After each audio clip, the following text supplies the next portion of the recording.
en Sociología por la Universidad de Santiago de Compostela, profesora titular de la Universidad de Oviedo y doctora de la Unidad de Igualdad de Vigo. Ahí está. Y directora de la Unidad de Igualdad de la Universidad de Vigo. Su recorrido en la investigación se dirige al estudio especializado de clientes/consumidores de prostitución en España. Seguimos concepto cliente-consumidores, porque me va a quedar lo de Mabel aquí, ¿vale? De prostitución en España, aunque también ha trabajado en proyectos con diferentes grupos étnicos de Latinoamérica y Guinea-Bissau. Ha publicado numerosos artículos en revistas y libros en los que aborda la construcción de las masculinidades, la narrativa de los discursos, la educación sociosexual y su relación con el consumo de prostitución.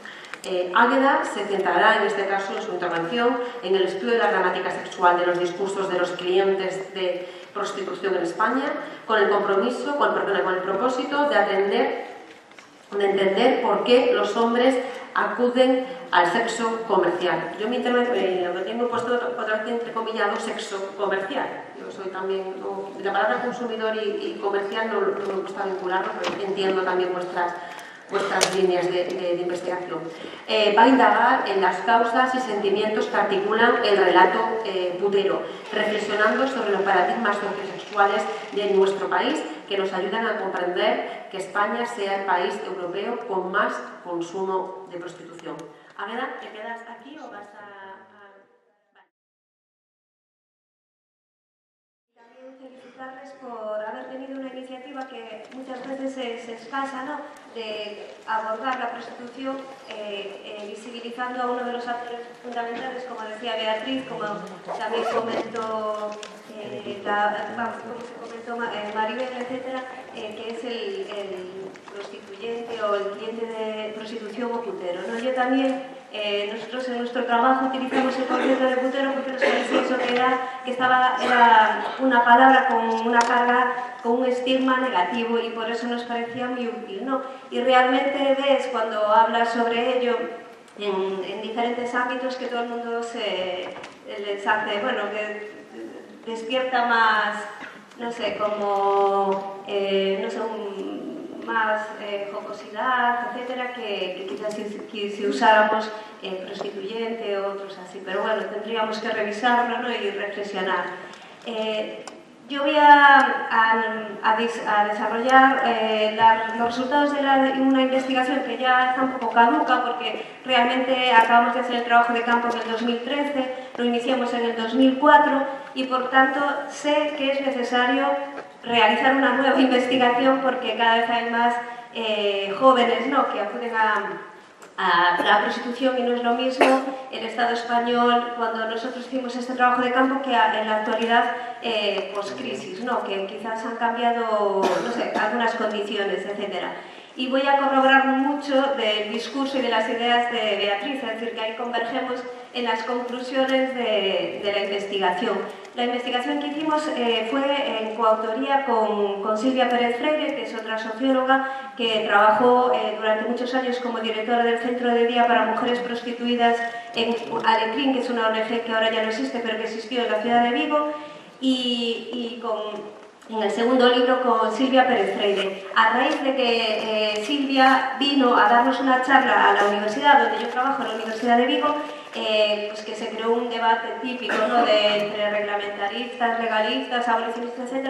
Al final, cuando acabó todo el debate y estábamos tomando un café, decíamos, ¿y el putero qué? ¿El cliente qué? ¿Qué pasa desapercibido, ¿no? En estos debates nadie lo cuestiona y es lo más intrigante, como alguien, como un joven en la actualidad, un hombre en la actualidad, con esta mayor apertura, libertad, etcétera, tiene que acudir, ¿no?, a estos espacios prostitucionales en vez de establecer y relacionarse con mujeres con iguales, no como iguales. Y ese es un poco el interrogante que nos llevó a iniciar la investigación, ¿no? Primero contextualizamos y observamos, estos son también datos un poco caducos, ¿no?, que España es del entorno europeo de los países donde más consumo de prostitución hay.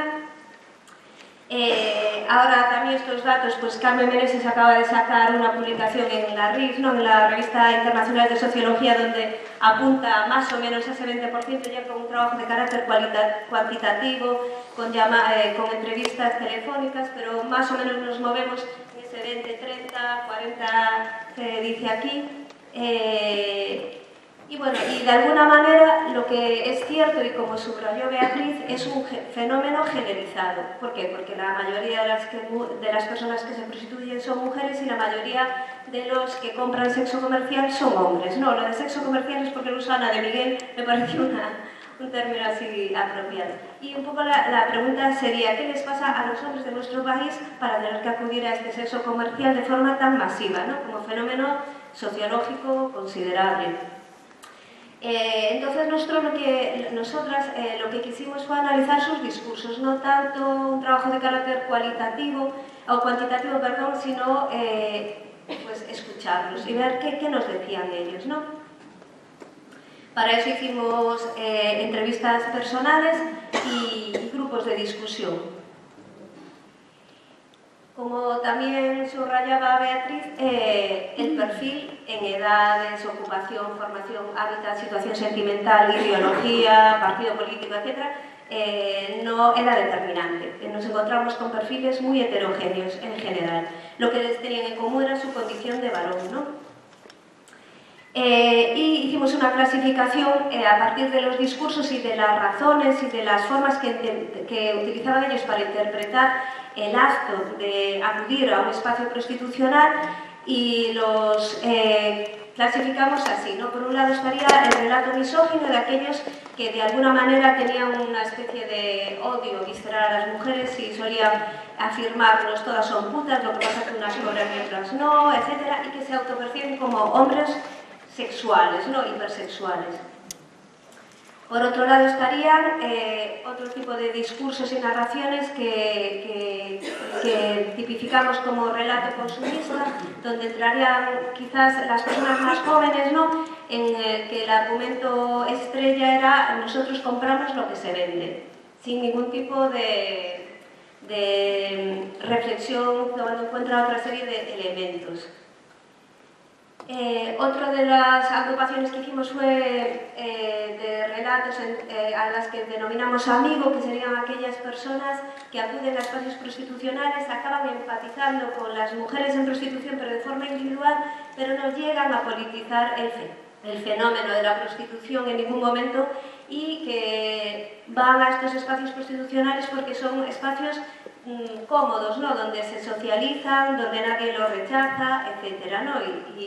Pero nunca, aunque sí se dan cuenta de la situación de ellas individualmente, nunca acaban cuestionando de forma, con un carácter más político, el que ellos acudan, ¿no?, y siguen acudiendo.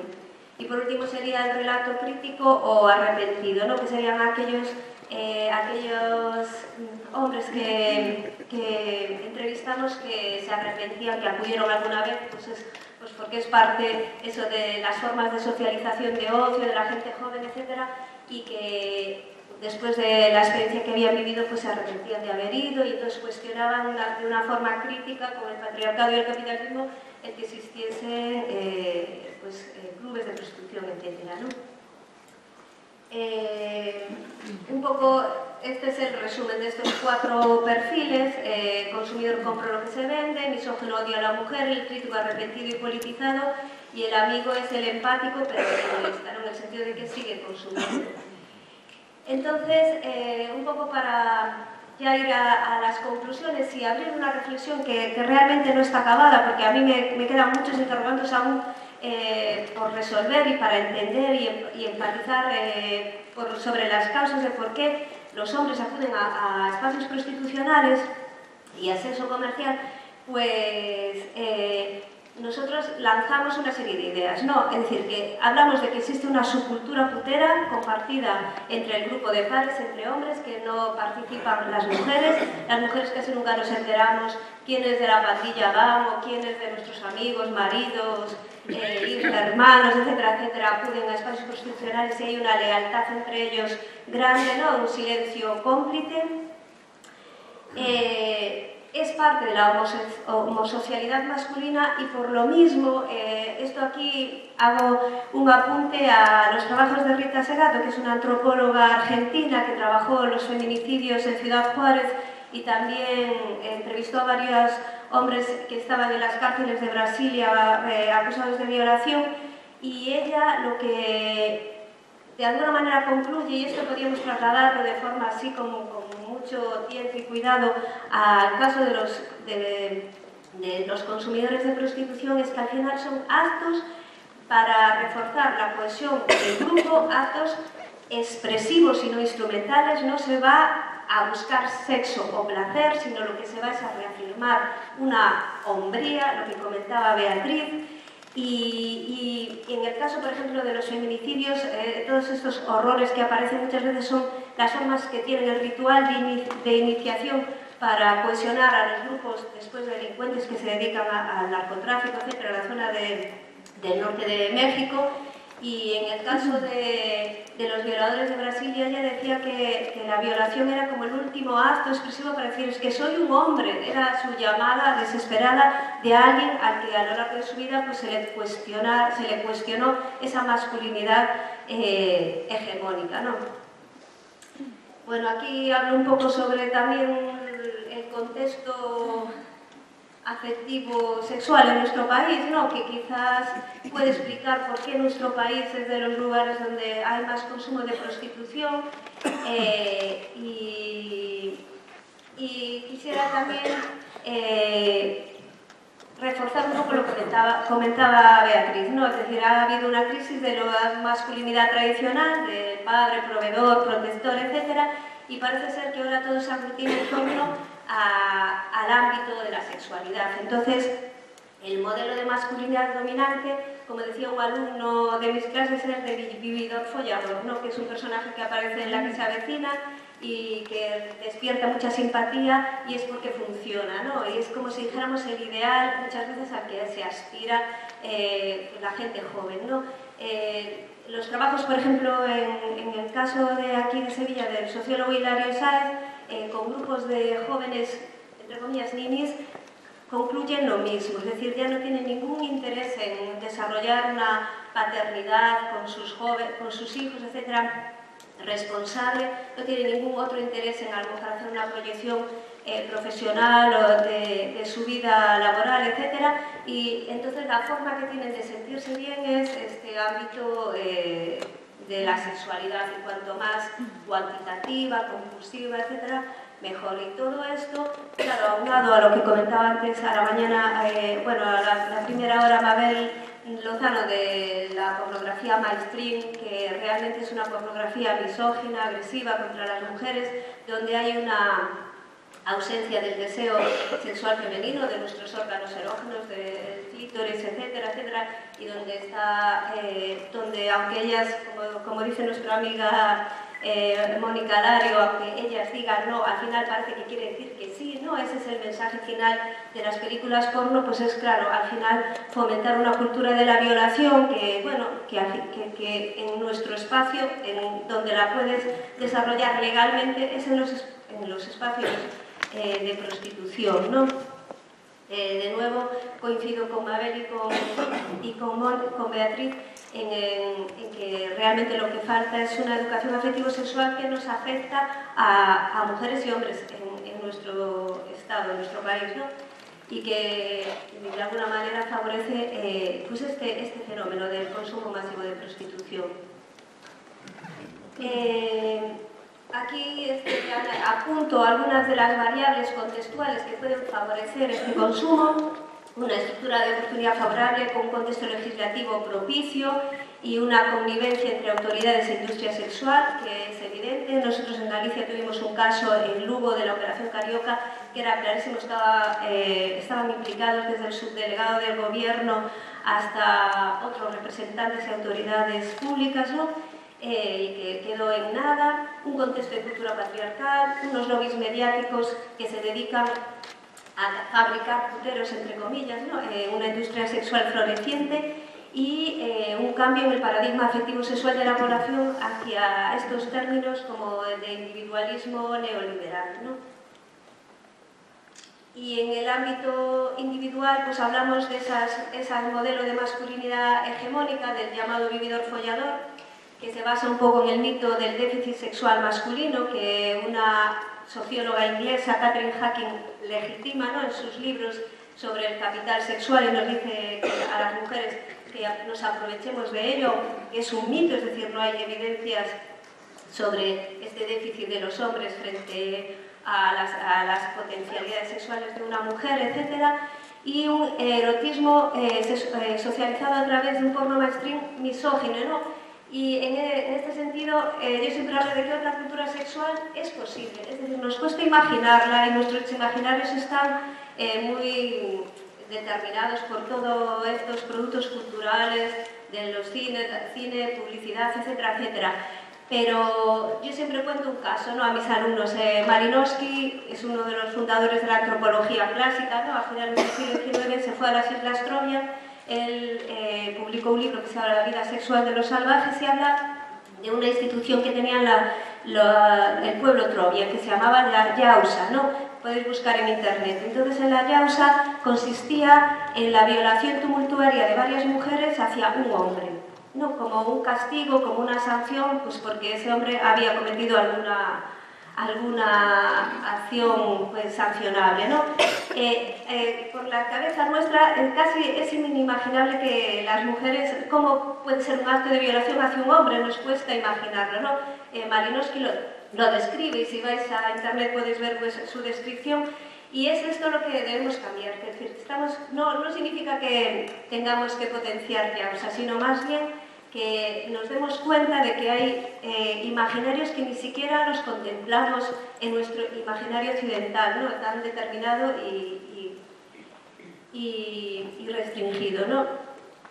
Y este espacio sobre las causas también, una tercera sería el espacio de solidaridad masculina, esta subcultura putera que se basa y que se origina en un rito sacrificial, ¿no?, como decía René Girard. En este caso, la víctima propiciatoria es la mujer en prostitución y se perpetúa el patriarcado de esta manera, ¿no?, esos rituales. Nosotros siempre en el trabajo lo que más nos llamó la atención cuando concluimos estas dos investigaciones es el dramatismo de la realidad de las mujeres cuando íbamos a los clubes, cuando veíamos su realidad con la frivolidad y la banalidad y ociosidad de los hombres, ¿no?, de los consumidores de prostitución. Y finalmente, creemos que parte de la clave, y esto lo dejo a debate y a reflexión general, si lo que buscan los hombres cuando acuden a espacios prostitucionales es placer sexual o buscan una identidad, reforzar su identidad de macho, ¿no? Y nada más.